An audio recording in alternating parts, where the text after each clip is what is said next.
Well, as the results continue to come in, the anticipated red wave does not appear to have happened. But I'm okay, and we're going to talk about that. The winners, losers, and the path forward on the day after the election on this episode of Dale Carter's America. From the heart of flyover country, he's not on the far right, and he's certainly not on the far left. Like you, he's somewhere in the middle. This is Dale Carter's America. Well, it's certainly an interesting day. Dale Carter with Kurt Wheeler, as always. We built up to the midterm election from the very first podcast episode, and here we are the day after, and we're doing a bit of a post-mortem on this election, even though the results are not 100% in. So as we do the podcast today, and this will definitely change by the time you probably hear it, the Senate is sitting at 48-48 with 4 still undecided. The 4 undecided are Georgia, Arizona, Nevada, and Wisconsin. Nevada and Wisconsin are leaning red. Arizona and Georgia are leaning blue. And if neither Warnock or, is it either or nor? It's neither nor. Either or, neither nor? I don't know. If Warnock or Herschel Walker don't get to the 50% threshold, there will be a runoff. So we may not know who controls the United States Senate until sometime in December. So put a pin in this thing. It could take a while. As far as the House goes, as of this recording, there are 435 seats, 174 are won by Democrats, 200 by Republicans, 218 is the line there. So right now it sits at 200 for Republicans, 174 for Democrats, 61 still undecided. The Republicans need 19 of those seats to take the majority. So that's kind of the picture of where we are, Kurt. So no red wave here, but we could still come out of this with not much more than we lost before, which is essentially a 50-50 Senate, right? It could be a 50-50 Senate again, or it could be 51-49. And the House, I think, is going to go Republican. Kevin McCarthy is pretty confident that out of those remaining 19 seats, or 61 seats, they can get 19 of them. Yeah. And our guy, Mark Alford, won too, so shout out to Mark Alford. We'll get to that as we talk about the local stuff. This is just kind of the headlines here at this point. Laura Kelly edging out Derek Schmidt, 49% to 48% for governor of Kansas. So that's new. Chris Kobach wins the attorney general's seat in Kansas. That's hot off the presses as well.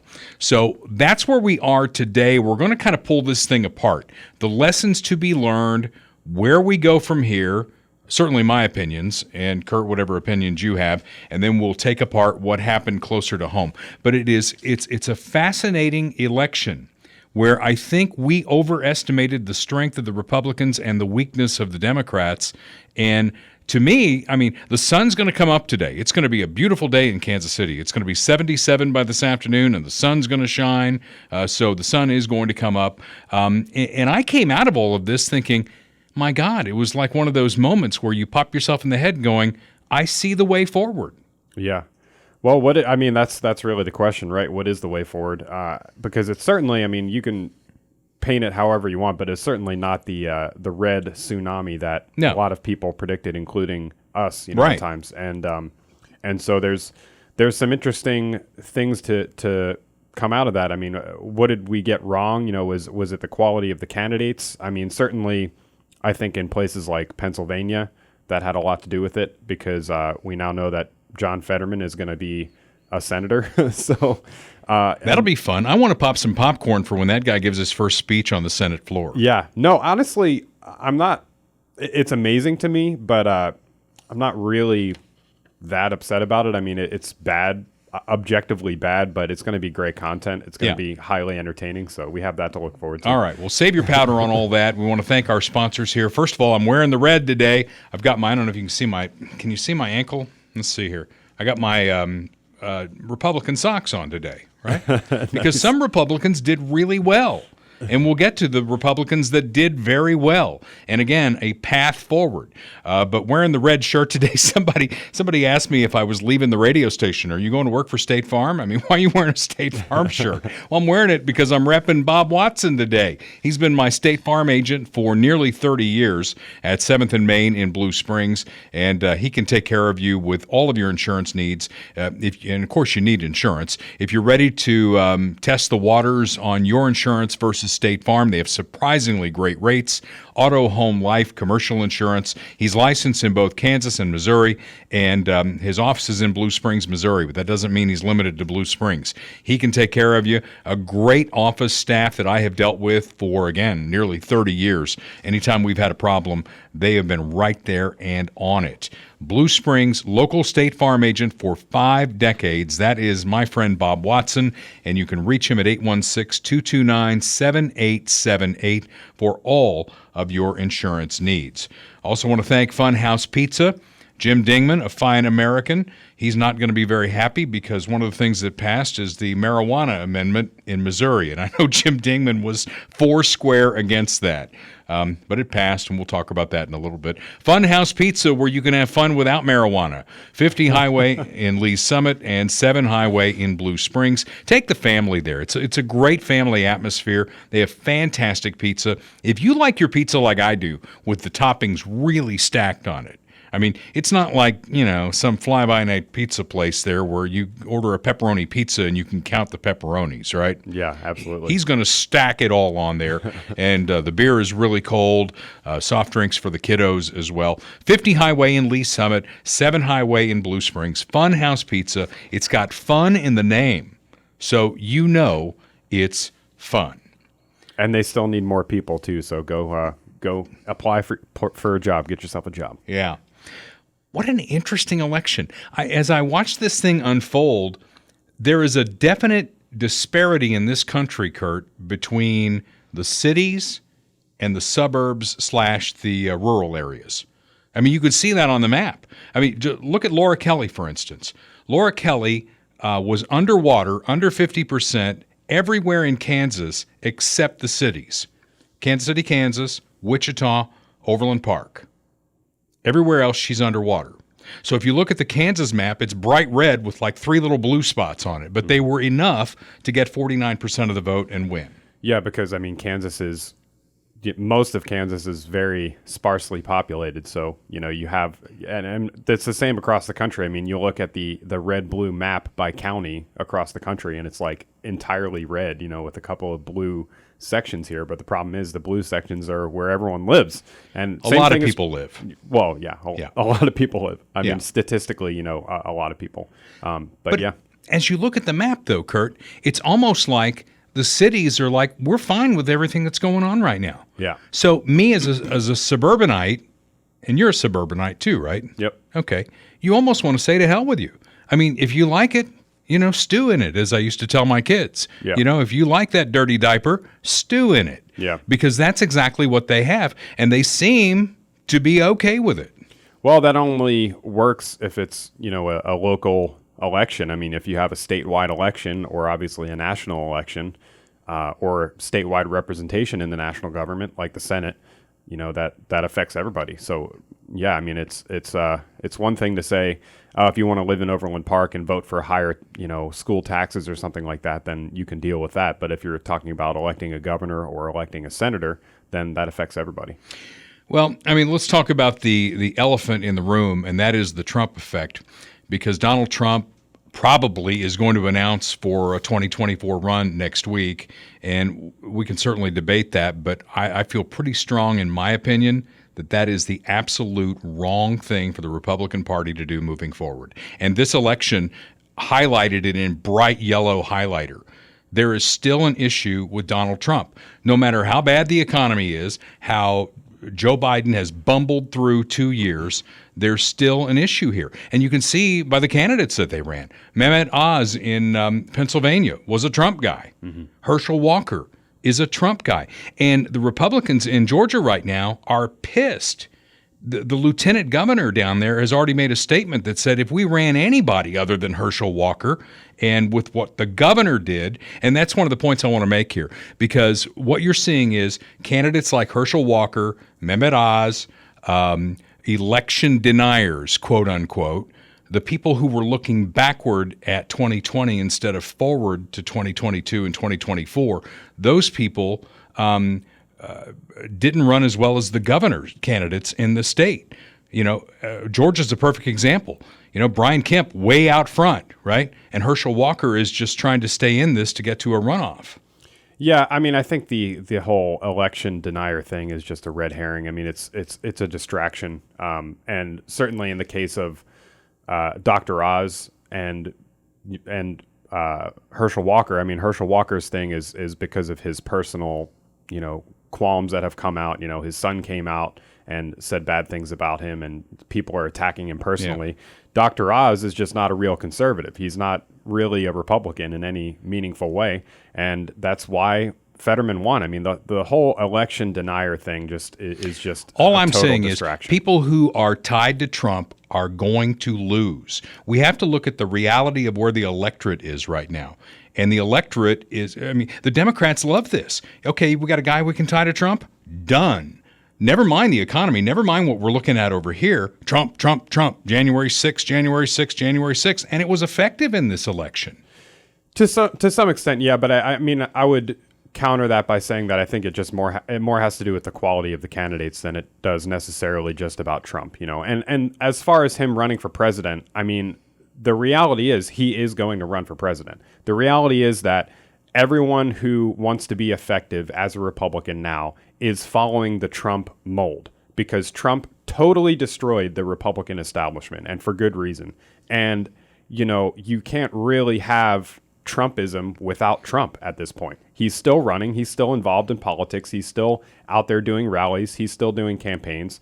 And so until he really decides to pass off the torch to somebody else, he's the guy. That's just the reality of it. That's the reality of the situation. And if somebody like DeSantis, who I like, and I'm still undecided on the whole Trump DeSantis thing, but like if somebody like DeSantis comes into the primary in 2024 after having huge success in Florida in this midterm, which we'll talk about, I'm sure, and tries to run against Trump and tries to undermine Trump, he's going to not only lose, but he's going to destroy his own credibility within the Republican base, and he's going to destroy any hope that he has of winning a national election in the future. So they really have to be careful about it.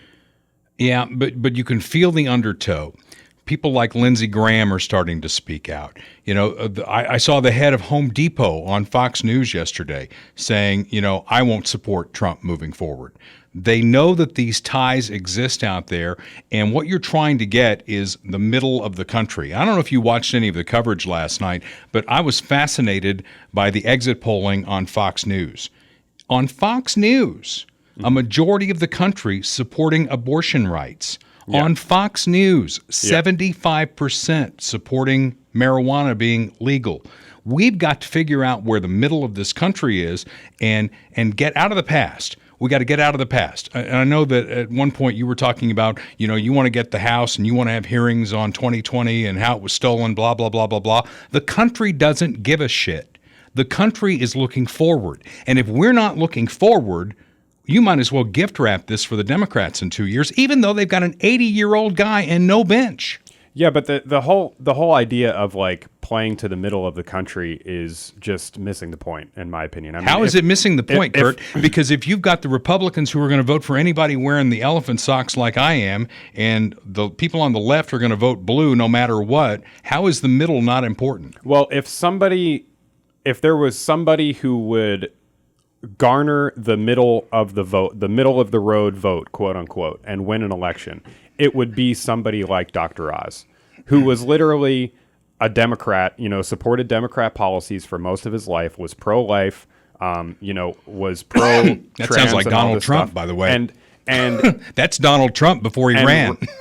Okay, well, but what I'm saying is like he was a bad candidate for that reason. He was a bad candidate because he was not a real conservative. He was a bad candidate because he is a fake Republican. Yeah, I didn't pick him.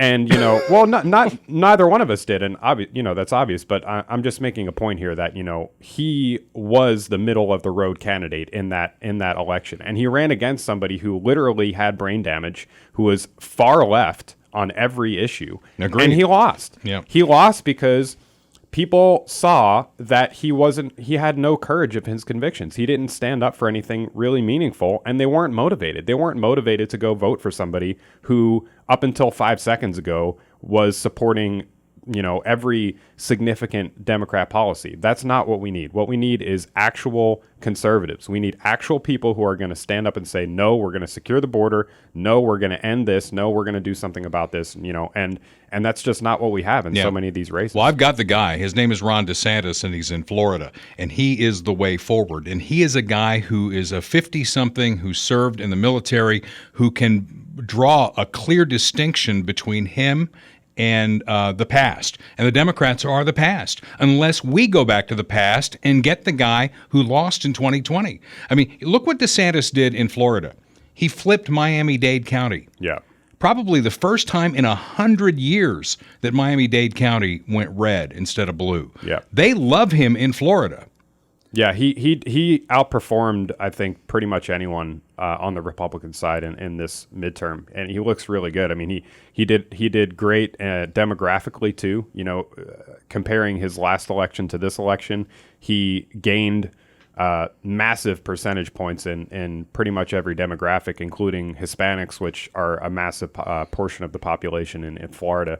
I think over 50% of every major demographic in the Hispanic population went for DeSantis, including Miami-Dade County, which is like, massively, Cuban American. They went heavy for DeSantis. And I think they said, and even like Marco Rubio won Miami-Dade County, which, Marco Rubio's not charismatic guy by any means, but no. he's not necessarily a rhino either. But he, I think the last time around, they were saying, I forget where it was, that Hillary Clinton took Miami-Dade County by like 30 points and Rubio won it, outright. So, well, and I think DeSantis is, again, the guy dragging those people over the finish line.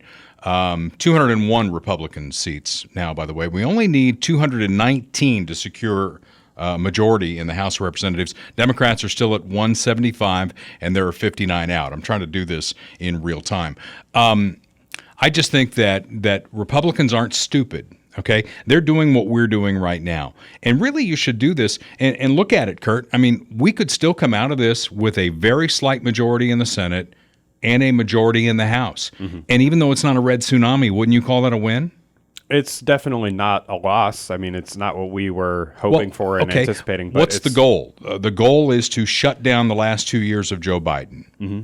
And with a one-vote majority in the Senate and a one-vote majority in the House, you can do just that. Yep. So that achieves that goal. Now let's look forward. Republicans aren't stupid. They are analyzing this just like we are. I mean, even when you win a football game, or in my job, running a radio station, even when you have a great ratings book, which we just had on KFKF. Shout out. We analyze it. We pull it apart and say, okay, where are we weak? How can we be stronger? And what you're hearing is the voices behind the scenes of the Republican Party. They're saying it's time to move on. Now, Donald Trump may still put 25,000 people in a rally somewhere, but I'm telling you, he's done. I just disagree, man. I mean, these are the same voices that were saying that Jeb Bush was going to be the nominee in 2016. I mean, these people are not to be taken seriously. I'm sorry, but and I like DeSantis and I like Trump. I like both of them. Whoever gets the nomination, I'm going to certainly vote for. Well, and I will too. We can agree on that. We've agreed on that before. I'm just telling you that my gut feeling tells me that after what happened last night and the middle of the country and anyone with ties to Trump struggled in the election, some of them won, they all struggled. The powers that be are looking at this thing going, do we want to go back and relitigate 2020? Or is it time to move on? And it happens in this country. There are generational shifts. And the generation that includes Joe Biden, Donald Trump, Hillary Clinton, it's time for them to move off the stage. Yeah, but I mean, Trump clearly is not done yet. I mean, that's really what it boils down to. And I think it's kind of everyone predicted and this is, I'm not necessarily talking about you, but you had these like anti-Trump people in 2016 that were like, he's not going to be the nominee. He's not going to be I the was nominee. one of them. I'll admit that. And, and trashed, his campaign. And then he got the nomination, and then they suddenly turned and supported him. He became the most conservative president that we've had in modern American history, certainly since Reagan, maybe more than Reagan in some cases. He got, attacked in every possible way. And in a lot of ways, I think the people who are being attacked the most are the people who are doing the right thing, because those are the people who are absorbing the slings and arrows. But let me just finish one sec. So, now you have the same people, now that he's out of office, you have the same people turning after he had this great presidency. He created an entire movement. He completely, like I said, he completely destroyed the Republican establishment. And that just doesn't go away just because you wanted to. I mean, it's just that's not the reality of the case. I'm not waving a magic wand saying it needs to go away. I'm telling you that the evidence from this midterm and where we're going moving forward, it's time to move on or lose again. You tell me what his path to the presidency is. What's his electoral path to the presidency? Well, how does he get the middle of the country to vote for him again? I think what he has, again, theoretically, hypothetical. I mean, we're still 2 years out, and this is always how it goes with the presidential election. Hey, the presidential election starts today. Yeah, that's true. You know that. Well, in Donald Trump's case, it starts next Tuesday, right? Because he announced, he's making a big announcement next Tuesday. You'll all see. But I mean, I certainly think if there's any argument to be made that he has a better shot running in 2024 than in 2020, it's that we have 4 years of the Biden administration, and we have 4 years of increasing radicalization on the left creeping into the culture. And I think that, suburban moms, for example, this demographic that broke against Trump in 2020, you would have to think, and maybe, our predictions are all BS anyways, because we made a lot of predictions about this midterm that didn't come true, but you would have to think that groups like suburban moms, they're going to see what's happening in the schools. They're going to see indoctrination of the kids. They're going to see, politicians, Joe Biden, bringing in, transgender activists and advocating for gender reassignment for minors and surgery for minors and all these things.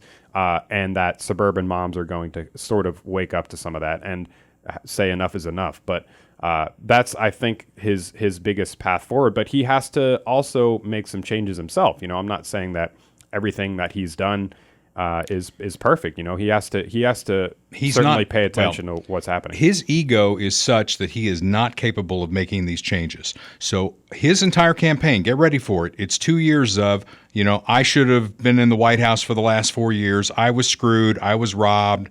And people don't want to hear it. They didn't want to hear it from Stacey Abrams. She didn't win. They didn't want to hear it from Beto O'Rourke. He didn't win. So it's on both sides. It's Democrats and Republicans. They don't care. They want to move forward to what they care about. They want somebody in there who's going to talk about inflation, the border, whether you like it or not, abortion. That is definitely in the national conversation. Right. When the Fox News poll of exit polling shows that a majority of the country wants some national standard for abortion, it's going to happen. Right, but he does talk about those things. That's the really frustrating thing about this is he does not only does he talk about those things, but he has a record of but it's buried, Kurt. It's buried. It's buried under. It's all about me. It's all about me. I was screwed. I was robbed. That's what they're going to lead with. You know that, right? It's buried, Dale. He can't get out of his own way, Dale. It's buried because that's what the media chooses to focus on. He should shut the fuck up about it. He should shut his fucking mouth about 2020. If Donald Trump came out and said, hey, are you happy with how things have been going since I left? Okay, well, I'm going to fix all those things. End of story. But he cannot do it. Well, we'll see. He can't do it. Yeah, I mean, I certainly think that there is. I wish he could. Yeah, I mean, that would be nice. Yeah, that would be nice. All right. Certainly, would help. My blood pressure's going up. My face is matching my shirt here. I see that. I have an update for you. We have 202 Republicans in the House now. There are 58 left. So what do we need? 17? 16? Yep. 17. I'm not good with math. 17 will get us to 219. And again, I'm looking at the map right here. It's like bright red. Can you see? I don't know if you can see that or not. Yeah. You see that? It's bright red. Where are you at? I'll pull it up. Oh, I'm on the Fox News app. But again, we get back to this point. Look where it's blue. A little bit there, all the way up the coast of California. Ironically, the southern border in Arizona and the southern border in Texas, which I find interesting. But, the majority of the country is red. Now, it's mostly rural, it's mostly suburban, but the cities, as you point out, where a lot of the people live, they seem to be really happy with what they've got, so they're going to keep it. Yeah. It's just, it's an endless source of amazement for me. Like Cory Bush and Emmanuel Cleaver in Missouri both won big in their elections. Yep. And it's just like, it's the sad reality of our political situation that we find ourselves in is that, we are really divided, and it just doesn't matter what happens in these places. It can get as bad as it can possibly get, and these people are still going to get reelected. That's just Kathy Hochul gets reelected in New York. Yep. And I thought the guy running against her, Zeldin, had a compelling argument. And she says in a debate, "Why does this matter to you so much?" About crime. Yeah.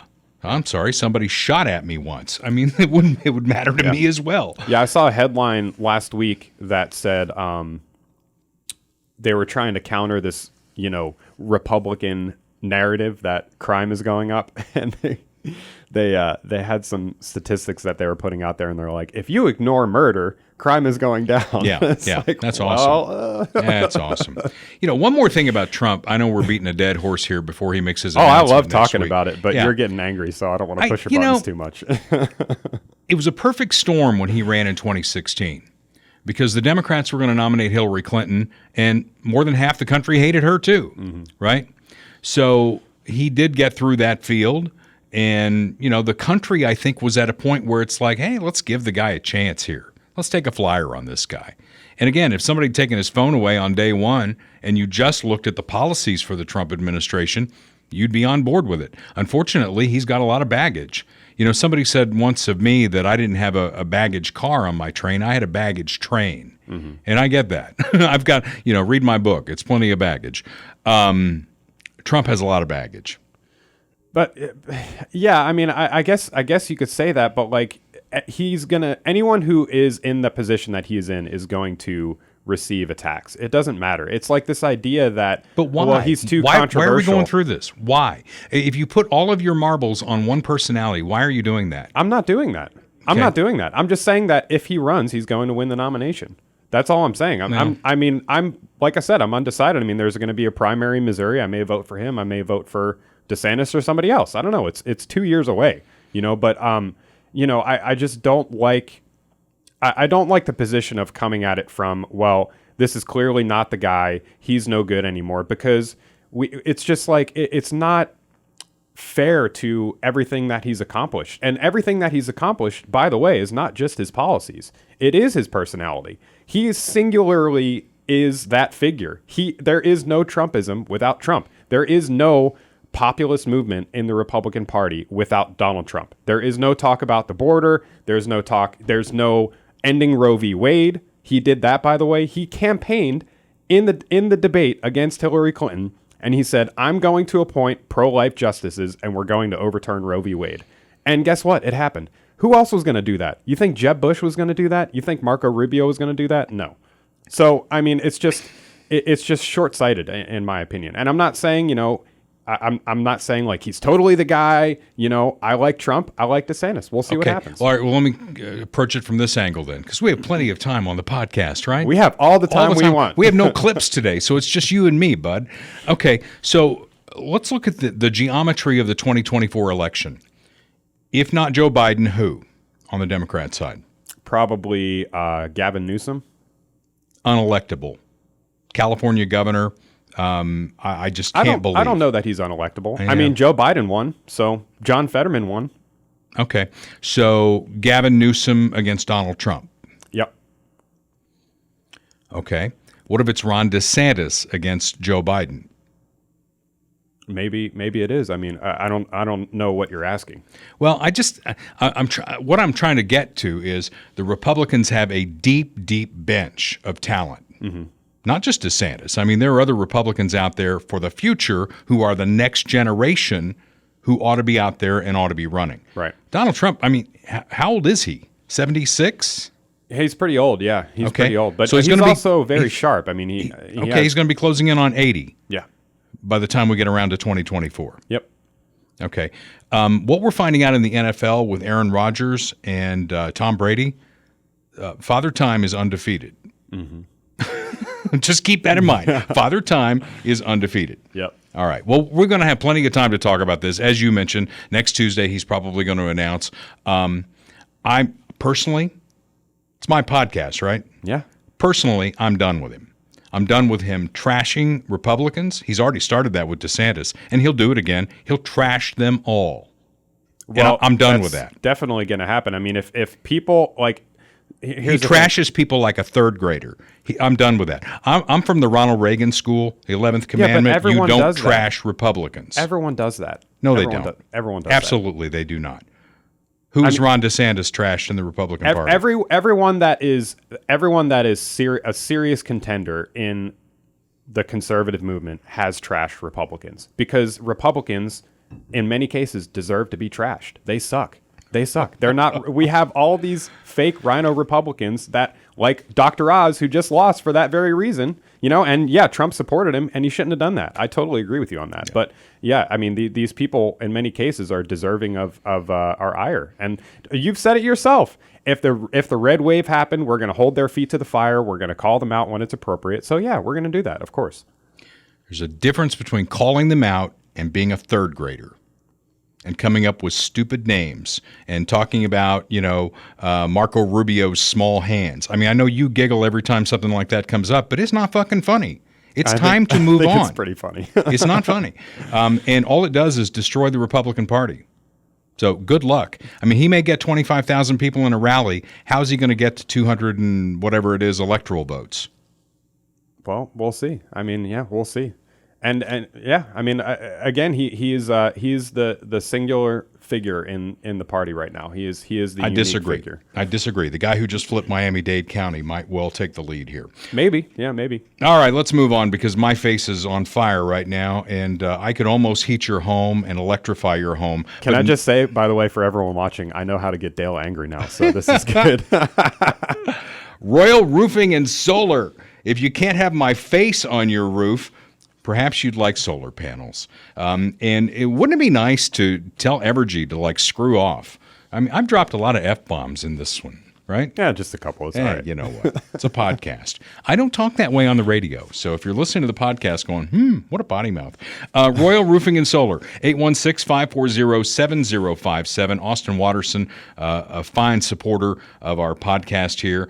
And he'll come out and he'll if you need a new roof, they're the best guys out there to put a roof on. What you don't want to do, and I've made this mistake before, Kurt, and when you buy a house, make sure you don't do this, okay? Everything I've done has been a mistake in my life that I've learned from.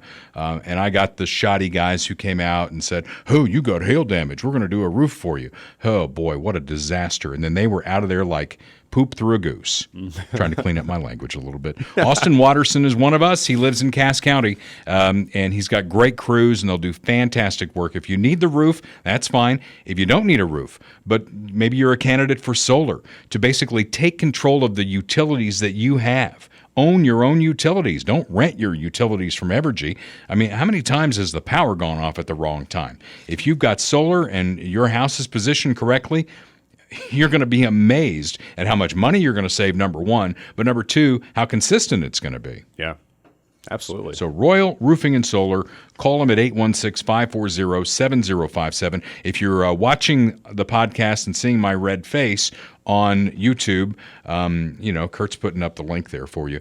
But Royal Roofing and Solar, just remember that, Royal Roofing and Solar, Austin Watterson, 816-540-7057. I have to say that the red shirt really doesn't help too. It kind of draws the red, up into your face. And I'm never going to be good at that kind of a thing, because a general manager that I worked for here told me, don't let them see your color. And I can't help it. When I get pissed, you're going to know that I'm pissed. Yeah, I'm the same way. I mean, it really takes a lot to get me angry, but when I get angry, I get very angry. All right. 57 House seats left in play. The Republicans have 203 right now. So I think the way the math works, I think Kevin McCarthy's right. I think he's going to take the gavel from Nancy Pelosi. And it'll be just enough, Kurt. Maybe not the red tsunami, not even a red wave, maybe not even a ripple, not even a fart in a bathtub. But it's going to be enough to stop the agenda from the other side. And that'll work out. So where are we at? 203 to 175 with 57 still in play. Yeah, here, I'll pull up the map right now. We're doing all this live, folks. This is as of 11:16 a.m. on Wednesday. Yeah, still 48-48 in the Senate with 4 left in play, and that may be for a while. So just buckle in for that. Yeah. Closer to home, and again, we're talking about the definite distinctions that have been drawn here. We're not just a left-right country anymore, it seems. We're a city, suburb slash rural country. Because if you look at what happened in Jackson County, for instance, the Democrats keep the Jackson County courthouse. Even though the Kansas City Star endorsed Teresa, who we had on, right? Yep. And they would go over cut glass to endorse a Democrat. They did not endorse Frank, and he won anyway. So, and I guarantee you, if you break it out by parts of Jackson County, eastern Jackson County went for Teresa. Yeah, 100%. No question. 100%. So it's the city. And again, they seem happy. They seem happy with it. They put Cleaver back in office. Yep. I mean, Jacob Turk, first of all, I know your friend ran against Cleaver once, but Turk's run against him like 5 times. Yeah, get somebody else. For God's sake, get somebody else. I don't think anyone wants to do it, honestly, because it's, you're just putting yourself in a position to take all these slings and arrows. You have to go, in the hood and knock on doors, and for what? I mean, people just think you're just going to lose. And it's a shame because it is probably true, but, it's only going to change if people change it, and start doing something about it. But it's a big uphill battle. Where is the black Jackson conservative, who lives in that area, who's tired of the crime wave, who's tired of the economic inequities that come from Democrat policies? Yeah. Where is that person? Because it's going to take that person in that district to say enough. Yeah. And maybe that won't be enough. It just seems like just out of habit, they go to the polls. Yeah. It's like, yep, Manuel's on there. Frank White's on there. Click, click. Yep. I think it's name recognition. It's habit. And they just see the D in front of their name and they know who they are. And, in Emmanuel Cleaver's case, he's very good at showing up right before the election. Like the last few weeks, he's been doing events, and showing up in public and stuff, which he never does at any other time. And, we got the endorsement obviously from the mayor, and, it's just, nothing's going to change. Rinse and repeat. And the math didn't change either on the Jackson County legislature. Still 7 Democrats, 2 Republicans. Jeannie Lauer ran unopposed, and Teresa Cass-Galvin's seat went to another Republican who was running, but every other Democrat won. So it's still 7-2. You still got Frank, and you still got the prosecutor who's Turnstile Gene. It's like, hey, you commit a crime? No problem. Back out on the street. Yeah. So again, they like it. Stew in it. Yeah. Like I said, rinse and repeat. And I wouldn't be surprised if it's literally in the congressional race in particular, because Turk has run so many other times, the same exact people that have voted for Cleaver and Turk every single time, with the exception of maybe, new people that have moved into the county or something like that. But I don't think anyone's really changing their votes in that race. If my stepson were not in the 8th grade getting ready to go into high school, I think I'm to the point, Kurt, where I'd move out of Jackson County. I'm sick of the tax increases. My car, basically it's a 2015, and from what I'm hearing from people who have 2015s, instead of it going down on the personal property side, it's going up. So, if it weren't for him, I think I'd move to Cass County. Yeah. Yep. I think a lot of people feel that way. I certainly do. But I'm not moving, anytime soon. Nothing changed. Yeah. Mark Alford wins in the 4th district. That was a Republican seat. Cleaver and Davids win their reelection. At some point, Kansas has got to get away from Brownback.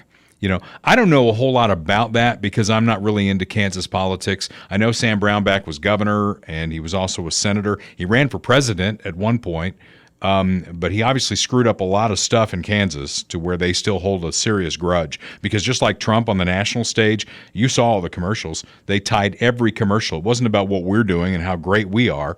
It was Sam Brownback. Yeah. Well, I would have the same answer to that, which you're not going to like, but that's their doing, not our doing. I mean, they have chosen, the Democrats control the language, control the narrative, and they are very effectively making every election about their opponents. I mean, that's why they won all of these races. That's why they put Fetterman in. That's why that Kathy Hochul won in New York, despite being weak on the main issue that's affecting New York, which is crime, because they're painting the opposition as, they're racist, they're, election deniers, they support Sam Brownback, they support Donald Trump. We need to reject that outright. We need to reject that messaging outright and actually You come and up I with did something, reject that outright. other. We're talking about the middle of the country again.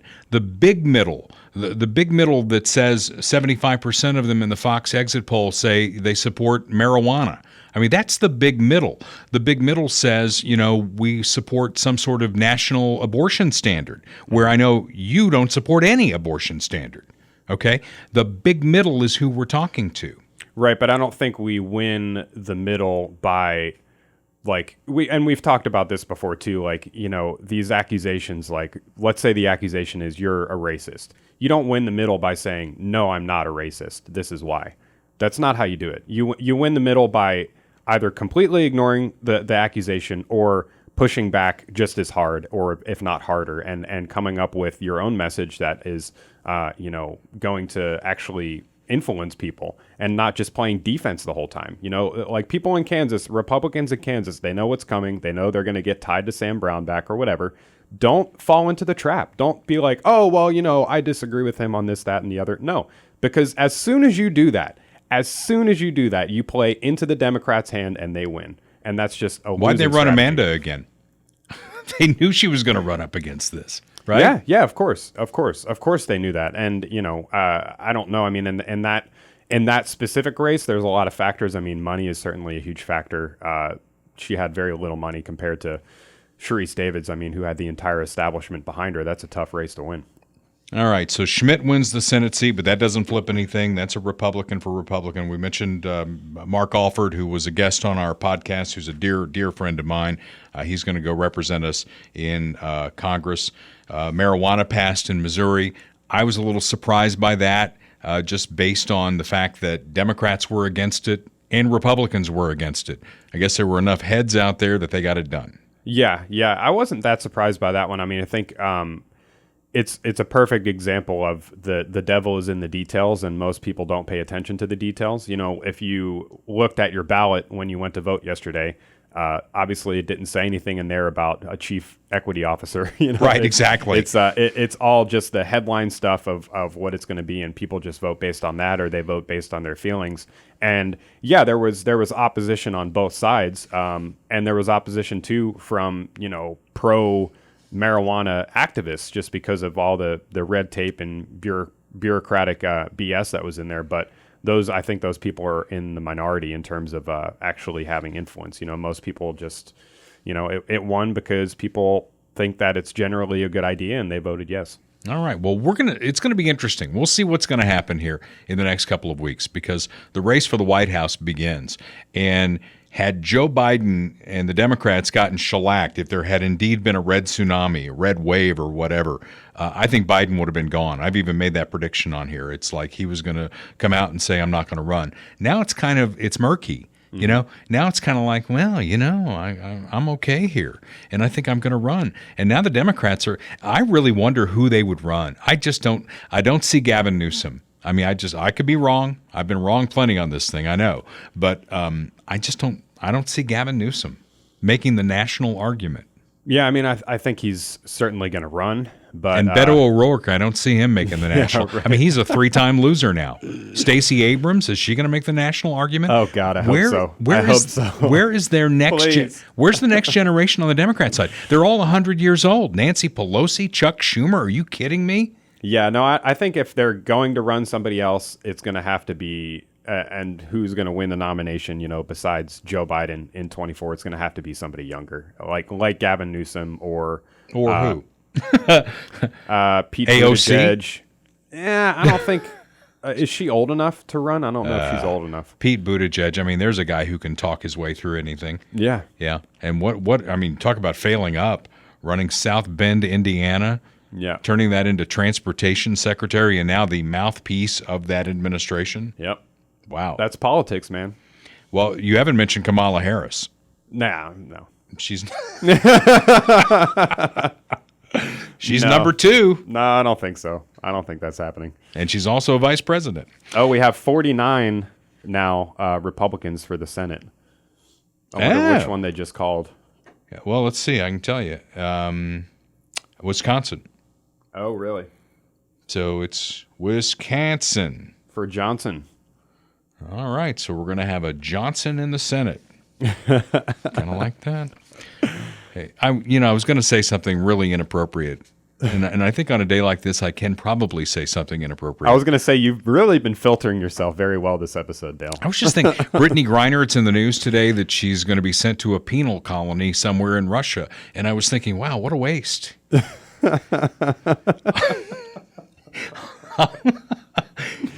Is that okay? No comment. Yeah, fine.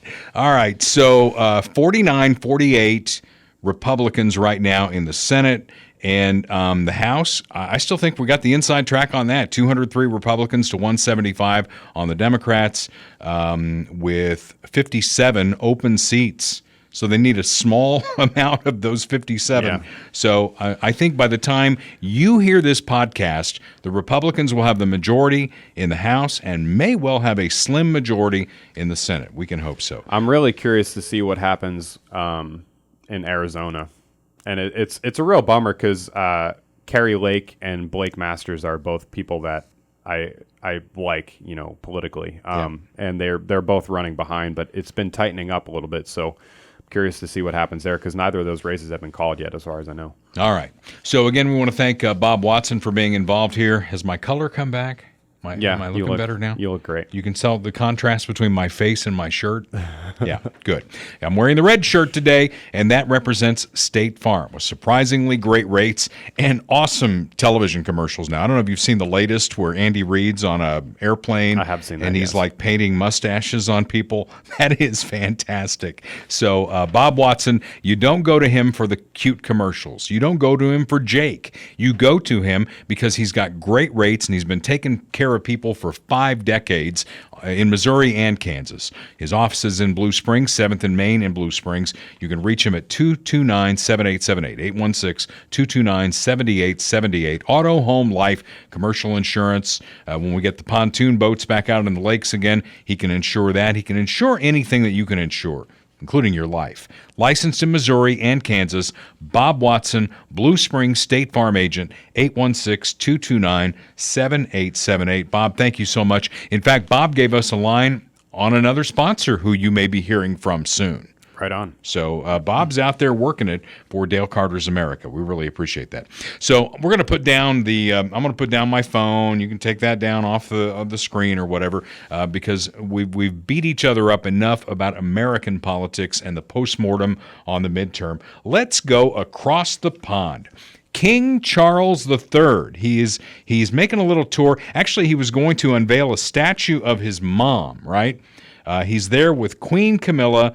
And here come the eggs.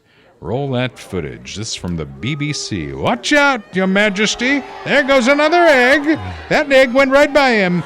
And honestly, they got terrible aim. Yeah, they really From do. that distance, if you can't hit somebody with an egg, seriously? Yeah, how far away are these people standing? Not far.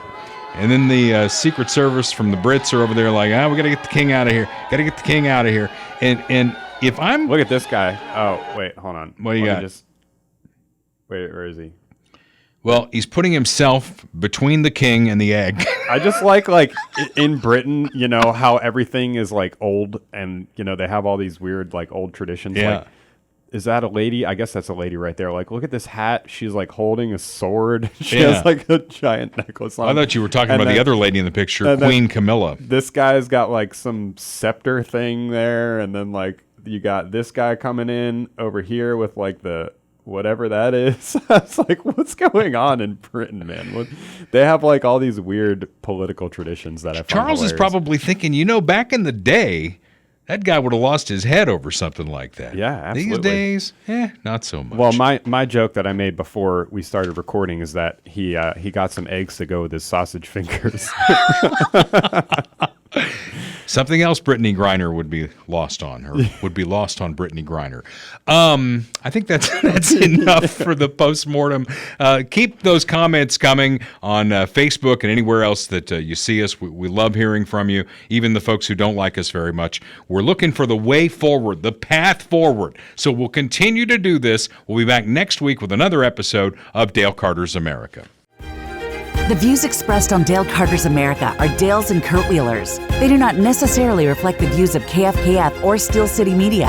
Comments can be sent to dalecartersamerica@gmail.com. Check back for weekly episodes. Subscribe, spread the word, and give us a 5-star review. Thanks for being a part of Dale Carter's America.